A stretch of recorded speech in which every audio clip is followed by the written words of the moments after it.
दिग्विजय सिंह को मिर्ची बाबा पर पूरा भरोसा था। भोपाल सीट से जीतने के लिए 2019 में दिग्विजय सिंह ने इन्हीं मिर्ची बाबा का सहारा लिया था। कई टन मिर्ची की धूनी जलाई गई, लेकिन भोपाल की जनता की आंखों में दिग्विजय सिंह मिर्ची नहीं झोंक पाए और चुनाव हार गए।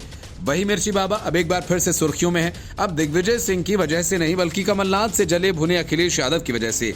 कमलनाथ को सबक सिखाने के लिए अखिलेश मिर्ची बाबा की शरण में पहुंच गए और मिर्ची बाबा उर्फ राकेश दुबे से मुलाकात की। अखिलेश यादव ने मिर्ची बाबा को एमपी विधानसभा चुनाव 2023 में एक विशेष सीट से चुनाव लड़ने के लिए शुभकामनाएं दी।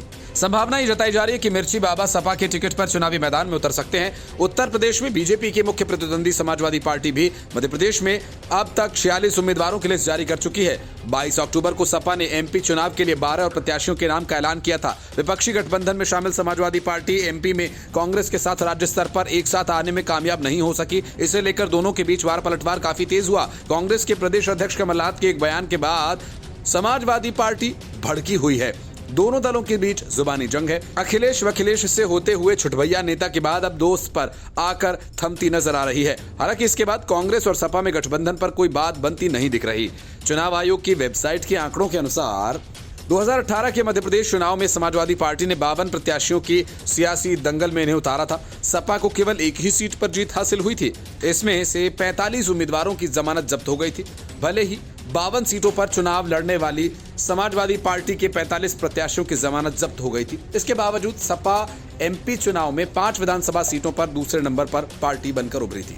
2018 में सपा को 1.30% वोट हासिल हुए थे। 2018 के एमपी विधानसभा चुनाव में समाजवादी पार्टी ने गोंडवाना गणतंत्र पार्टी के साथ गठबंधन किया था और जीजीपी को गोंड आदिवासियों की राजनीति करने वाली पार्टी के तौर पर देखा जाता है। 18 के विधानसभा चुनाव में समाजवादी पार्टी को बिजावर विधानसभा सीट पर जीत हासिल हुई थी।